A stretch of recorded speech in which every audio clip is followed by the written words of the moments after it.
Lindsay, and I'm here for the 4th video for the Children Shouldn't Play with Dead Things Read Along.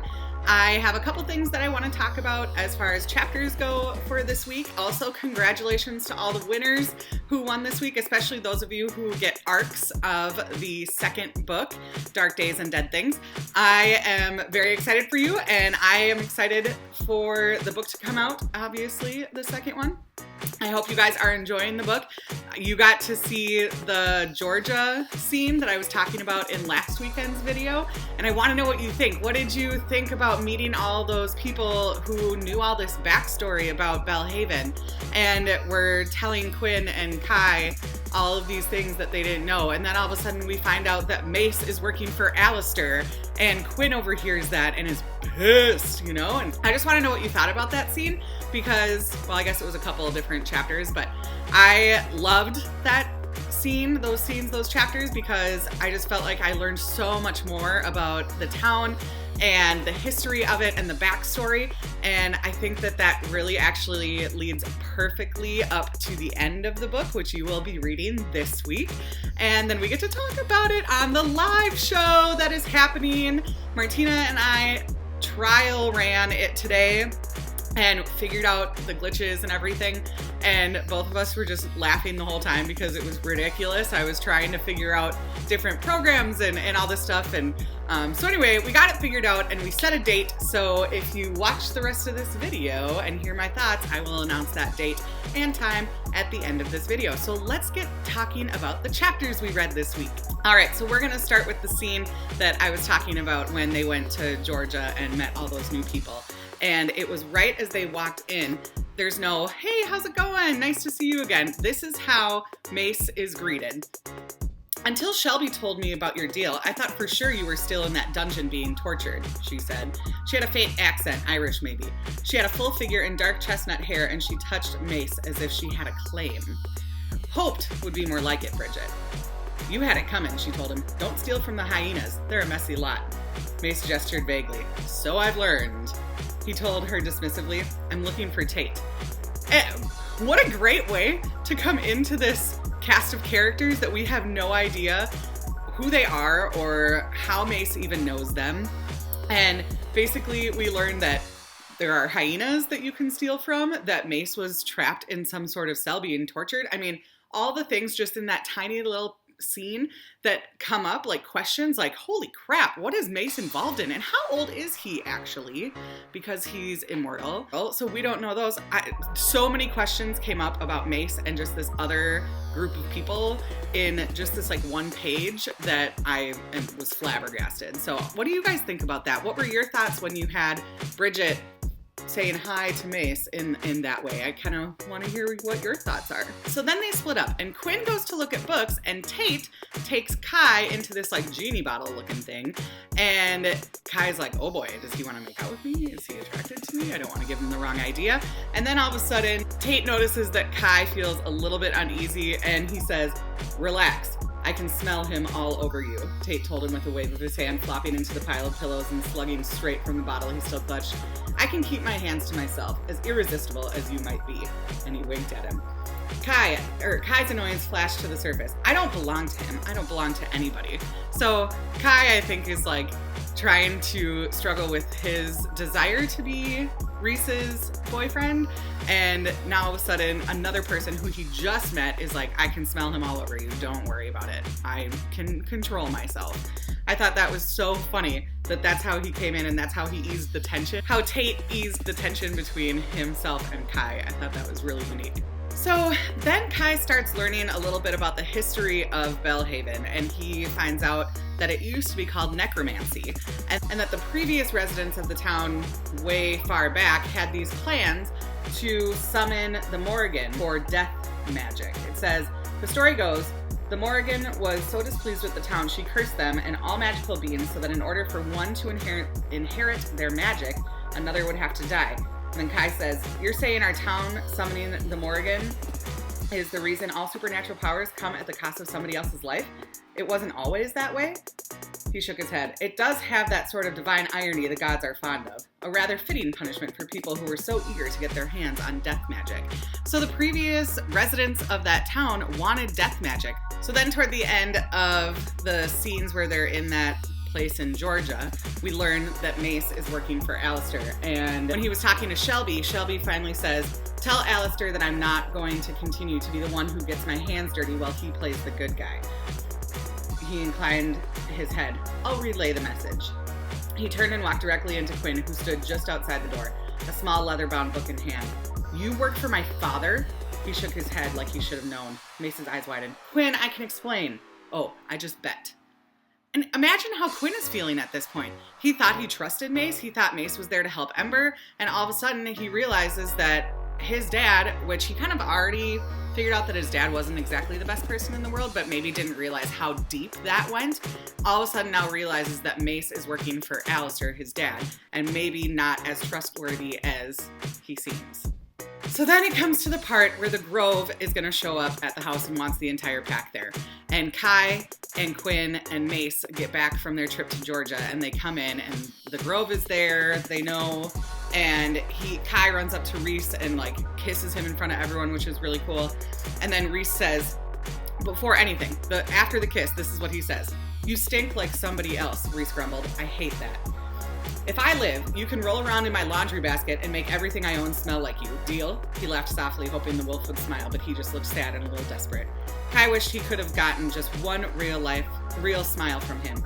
It was so rare, but when it happened, it was like staring into the sun. "Don't talk like that," Reese frowned. "You'll be..." Whatever he was going to say abruptly died on his lips as Alistair appeared with the four cloaked figures. And I thought that his protective side came out there again, and he hated the fact that that Kai smelled like someone else.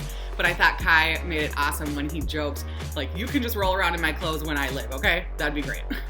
So then the Grove comes, and I am a little bit torn on the Grove because they seem really mysterious right now. And I think that was on purpose. I think Martina did that on purpose because we want that mystery with them and that kind of elusiveness that comes with the idea of the Grove. And then they ask who the Alpha is, and Issa steps up and says she is. And then they said, "Well, aren't you betrothed?" And she says, "Yeah." And they ask when the date is, and she says, "We haven't made one yet." And I love this scene when it comes to Ren, because Ren, in the whole scheme of who should be an alpha or not, the women werewolves are not alphas. Typically, it's the male that they marry who then takes that position. But I love how Ren is not trying to fight Issa on that. He doesn't want to be an alpha. He wants to be her right-hand man and be behind her. And when Martina wrote the Grove was talking, "Congratulations, but surely your betrothed has already taken over as alpha in preparation for after you've wed."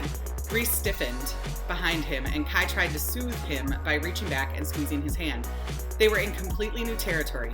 Issa opened her mouth and closed it again, eyes wide. "We've yet to set a date," Issa finally answered, avoiding the question. Ren moved then, standing just behind her.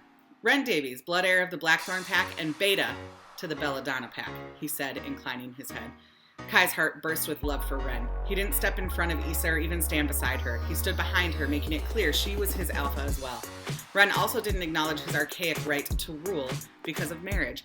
And I love that scene because the woman is the one in power, and that's how it can be in our lives today. The men do not always have to be in power. We women are powerful as well. And so I think that was awesome that Martina included that in her book. And then we come to the part where I literally cried the first time I read this, and I knew it was coming the second time, so I didn't cry as much, but it still made me really sad. And Quinn gets killed by the Grove because he was just trying to give his crush Tristan a book that would hopefully help her out with her powers, and they just up and kill him in front of everyone. They let Kai go. They said it wasn't a crime that he kept Ember alive because she wasn't supposed to die. She wasn't in the book, so they let him go, but then they just up and kill Quinn in front of everyone. And I love Quinn, and I'm just so sad that he died.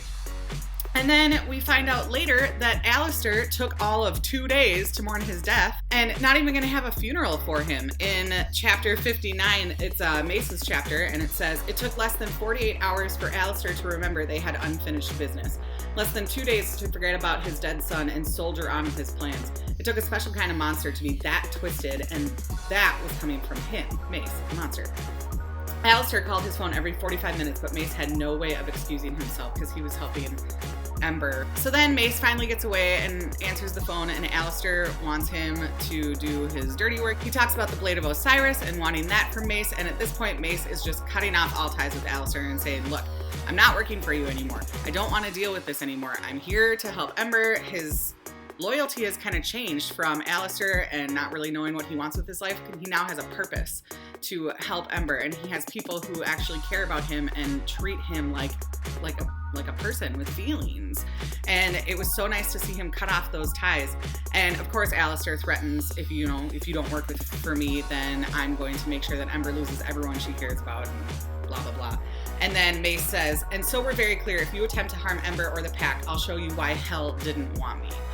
And I was so proud of Mace at that point for standing up and telling Alistair no. I almost stood up and clapped, like gave him a round of applause. So then lastly, I'm going to talk about Astrid. And I really think that the death of her brother has brought out her actual self. For a long time in the beginning, when we first met her, I felt like she was hiding something or trying to be someone that maybe she wasn't. And I think the loss of her brother really brought out that sensitive side, although that sensitive side is now becoming a little bit crazy, because when she talks to Tristan, she talks about bringing Quinn back and having Ember be the one who does that. And Tristan is like, are you crazy? No. And then they were talking about what body they were going to use, and they couldn't use Quinn's body because it was already cremated on the mantle at Astrid's house. And so Astrid's like, well, it's fine. We'll just find another body. Astrid is, I just think she's so filled with grief, and she is just hating what her father is doing. The fact that he wouldn't give Quinn a funeral because he thought it would look bad because Quinn died a criminal. And so I think Astrid is like, well, screw you, Dad. I am totally gonna not do what you say anymore, and I'm just gonna be myself and do what I want to do. And I really liked that Astrid kind of came out in that way. Even though she is a little bit crazy right now, I think that she's really coming into herself. And I'm hoping that later on in the series, she kind of comes over to the pack side and not her father's side. All right, those were the chapters for the week, and I am very excited to talk about the final chapters next weekend. And before I talk about the live show, I actually want to talk about a post that Martina put on her blog this weekend all about the gay characters and relationships in her books. She wrote this blog, and I'm going to link it down below so you can read it actually. And it was about how there are some people who told her that they couldn't finish her book because of the gay relationships, and they were uncomfortable and they felt like it was fake. And everyone has their own opinions on this, and I'm not trying to say that anyone's opinion is wrong, so let's just put that out there for 2.4 seconds. But I really felt like her opinions in that piece were very valid, that there aren't many books or TV shows that talk about the reality of the different relationships that can exist in this world. It's not just heterosexual relationships. There are so many different relationships that happen in this world that we can't just always spend our time focusing on the one. She mentioned in her blog that we actually don't consider the fact that 99% of TV and movies and books are all heterosexual relationships. And how do people who are gay, who are lesbian, who are transsexual, who are queer, who identify as something different than heterosexual feel when the entire world is like shoving the heterosexual relationships down their throat as normal and making them feel like they're not normal? She made a great point about how she found out as she was writing that the characters were gay. And it wasn't like she set out to make them gay and make a point. They just naturally flowed that way. And for her to ignore that would have made her book less appealing, I think. And I think it would have made her book seem forced if she didn't follow that natural progression of those characters. In her blog, she states that her daughter is a lesbian, and so she has real life experience with that. She said that she has a lot of friends who are gay, and to not think about them when she was writing her book would have gone against her own personal feelings of our world and the acceptance of all these other relationships. So it's a very interesting read. I'm going to link it down below, like I said, so that you can go read that. Again, if you have a different opinion than myself or Martina, that's fine. Please don't think we're trying to force our opinions on you. I just wanted to mention that post because it's something that I truly think that we should talk about, but in a very respectful way, where we're not shoving our ideals and our thoughts onto people, but we're sharing them openly with understanding that everyone might not feel the same way as you. So here's what you have been waiting for, the information for the live show. Martina and I did a test today for the live streaming. I did a test the first time and I live streamed on YouTube and there were 5 people watching me and I have no idea who they were, and it was kind of creepy because I literally was just sitting on my couch testing this out. And so if you were one of those 5 people, I'm really sorry for the boringness that was happening there, but we were just trying to figure out how to do a live show. So live show is going to be Sunday, May 1st at noon Eastern time. So that is noon Martina's time.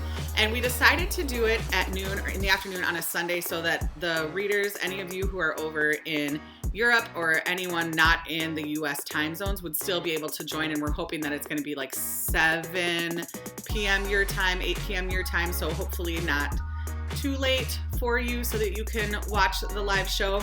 If you can't make it to the live show watching, it is actually recorded and I'll post it on my channel later so you can look back and watch that. We figured out a way to do it through Google Hangouts, and so there's a way you can do like a question and answer section. There's a live chat. We're gonna have a hashtag that you can ask questions on Twitter and on Instagram and Facebook using that hashtag, and then we can answer your questions. We decided to plan for a half hour, so we're gonna go from 12 to 12:30. But if you guys are still watching and have questions, we can continue longer than that.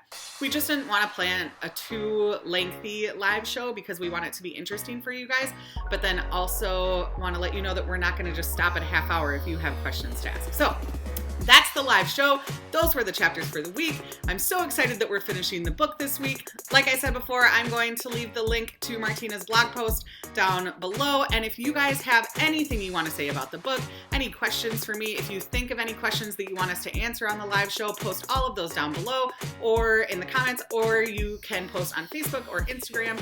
And we will be back in a week with the live show. We're excited to see you there. I hope you all have a wonderful week, and I will be back with another video later. Bye!